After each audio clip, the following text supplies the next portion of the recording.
रश्मि की सास उससे बहुत काम कराती थी और वो इस बात से बहुत परेशान हो गई थी।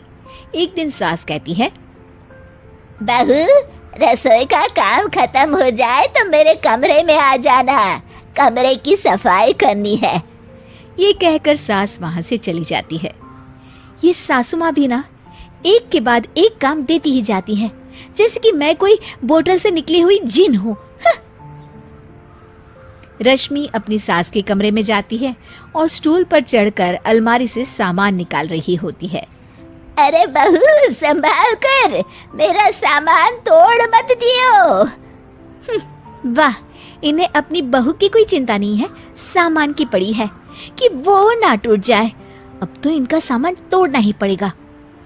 रश्मि सामान हाथ में पकड़ लेती है और नाटक करने लगती है। सास ये देखकर घबरा जाती है। अरे बहू, मेरा सामान बचाकर कहीं गिर न जाए। हाँ हाँ मम्मी जी, नहीं गिराऊंगी आपका सामान। रश्मि का सच में बैलेंस बिगड़ जाता है। अरे मेरा तो सच में बैलेंस बिगड़ रहा है। रश्मि स्टूल से नीचे गिर जाती है और उसका सर बेड से लग जाता है। रश्मि के सर में दर्द हो रहा होता है। वो बेहोश नहीं हुई होती है, लेकिन वो आंखें मूंद कर पड़ी रहती है। ये देखकर उसकी सास घबरा जाती है। अरे बहू, ठीक तो है ना? तू बोलती क्यों नहीं बहू? ये अच्छा मौका है, बेहोशी का नाटक कर लेती हूँ, काम से तो बच जाऊंगी। सास रश्मि को बेड पर लेटा देती है और अपने बेटे सूरज और डॉक्टर को फोन करती है। वे दोनों कुछ ही देर में घर आ जाते हैं। सर पर चोट आने की वजह से ये बेहोश हो गई है। मैं कुछ दवाइयाँ लिख कर देता हूँ, ये मंगा लीजिएगा। उफ, वो ठीक हो जाऊंगी तो फिर से काम करना पड़ेगा। क्या करूं? अरे हाँ, ऐसी तरकीब निकाली है जिससे काम भी नहीं करना पड़ेगा और मेरी प्यारी सासू माँ को भी सबक सिखाने का मौका मिल जाएगा। डॉक्टर चले जाते हैं और रश्मि होश में आती है। तब वो बच्ची बनकर याददाश्त खोने का नाटक करने लगती है।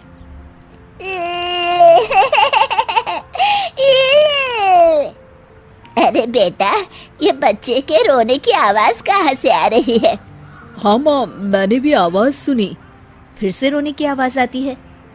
अरे ये तो मेरे कमरे से आ रही है। वो दोनों कमरे में आते हैं तो रश्मि रो रही होती है और बच्चों की तरह हरकतें कर रही होती है। दोनों उसे देखकर हैरान रह जाते हैं। मेरे मम्मी जी पापा कहाँ है? मुझे आइसक्रीम खानी है। अरे सूरज, ये तो बच्चों की तरह बर्ताव कर रही है। हाँ माँ, लगता है चोट लगने से इसके दिमाग पर असर हुआ है। आप लोग कौन है? मुझे मम्मी के पास जाना है। अंकल अंकल, मुझे मम्मी के पास जाना है। अंकल? अरे रश्मि, मैं तुम्हारा पति हूँ, क्या तुम्हें याद नहीं है? पति क्या होता है अंकल? और ये बूढ़ी आंटी कौन है? बूढ़ी आंटी? बूढ़ी किसको बोला? बूढ़ी को बूढ़ी नहीं बोलूंगी तो क्या बोलूंगी? तुझे तो अभी बताती हूँ मैं। बूढ़ी आंटी, गंदी बूढ़ी आंटी, गंदी बूढ़ी आंटी। मैं कल ही डॉक्टर के पास लेकर जाता हूँ रश्मि को। अगले दिन सुबह रश्मि की सास सारा काम खुद करती है और ये देखकर रश्मि को बड़ा मजा आ रहा होता है। अरे वाह, इस नाटक में तो बड़ा ही मजा आ रहा है। चलो थोड़ी और सेवा करवाते हैं सासू माँ से। आंटी, मुझे ना भूख लगी है। अरे इतनी देर से मेरा सर खा रही है, तेरी भूख नहीं मिटी। अब क्या खाना है तुझे?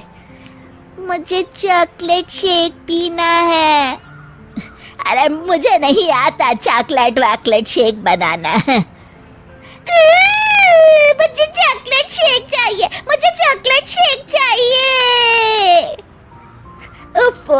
अच्छा, मेरी माँ चुप हो जा, लाती हूँ बनाकर चॉकलेट शेक। रश्मि अपनी सास से खूब काम करा रही होती है और अपने नाटक का जमकर फायदा उठा रही होती है। रश्मि पूरे घर को बार बार गंदा कर देती है और उसकी सास बार बार सफाई कर रही होती है। ए बहू, तुझे समझ में नहीं आ रहा? कितनी बार कहा है कि एक जगह बैठ, अभी एक थप्पड़ लगाऊंगी तुझे। रश्मि रोना शुरू कर देती है।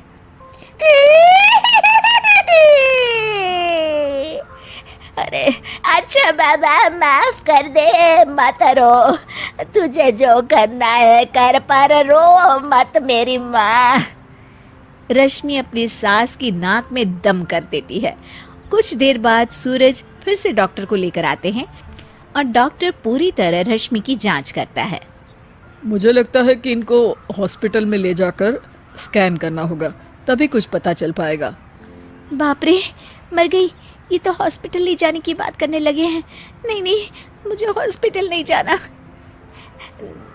नहीं नहीं, मुझे हॉस्पिटल नहीं जाना डॉक्टर अंकल, गंदे अंकल, मुझे नहीं जाना। डॉक्टर तभी एक इंजेक्शन निकालते हैं और रश्मि को लगाने जा रहे होते हैं। नहीं नहीं, मुझे इंजेक्शन मत लगाइए डॉक्टर, मुझे इंजेक्शन से बहुत डर लगता है। मैं तो नाटक कर रही थी, मैं बिल्कुल ठीक हूँ।